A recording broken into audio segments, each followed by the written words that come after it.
My name is Michael Twitty. I'm a culinary historian and food writer, and we are on our second culinary pilgrimage to West Africa. We're in Benin and Togo, looking for the roots of African American, Afro-Caribbean, and Afro-Latin cuisine in the Americas. So a number of people on our trip actually have ancestry from here, which for them and for me is very humbling. It's very powerful that we are taking the footsteps of our forefathers and foremothers. We are committing an act of Sankofa. We are reaching back in our past to recover parts of who we are to have a better future. Everybody in the world essentially says three things. I felt it in my head, I felt it in my heart, I felt it in my gut. If you look at the Bochio, if you look at the Congo and Kisi, where is the medicine? The medicine isn't here. The medicine is not here. The medicine is placed in the stomach of the power object. Part of your intelligence bacteria isn't in your brain, it's in your gut. So you talk about fermentation, and I'm thinking Africa, teff, you got akasa, you got fufu, you got banku, all these things that are fermented. And we have issues with gut flora in America. This leads up to chronic illness, cancers, things that other people don't get.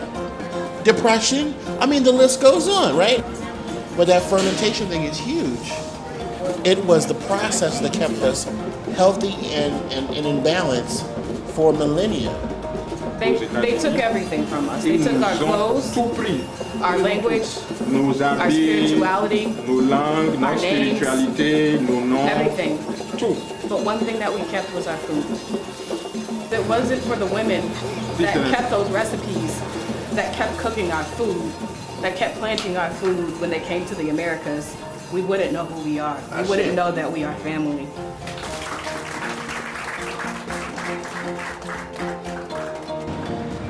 Even little ideas like that, little things like that, will have such a big impact if we make an effort to teach them and pass them on.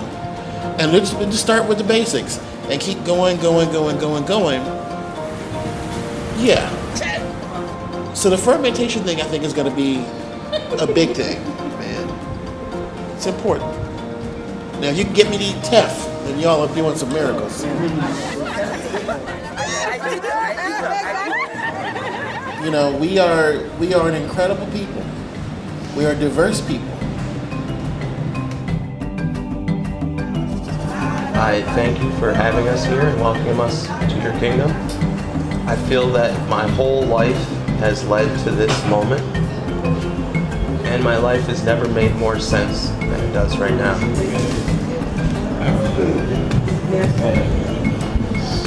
I wanted to just straight up bawl today when I heard you say this is the moment, because I know so many people in our community who just they don't have that connection. They don't get it. And here you are doing all this amazing work, and I'm just like, this is going to change Yusuf's trajectory for the rest of his days. You're going to give this to your children. It's very special for me, very important for me to be here. Thank you for sharing this ceremony today, for opening up your home for us today.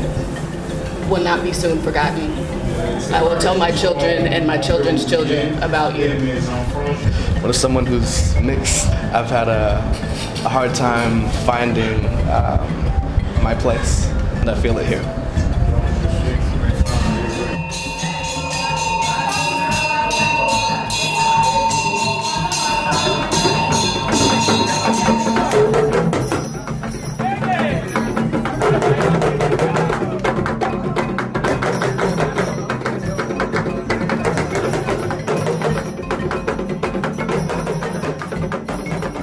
I know what that means to just look in the mirror, look at your family and go, okay, I don't know where we fit in all this.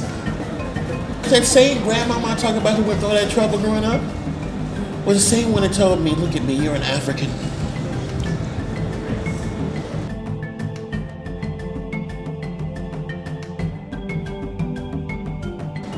August Wilson looked at me and he said, I want you to go back to the South and find Africa through your grandmother.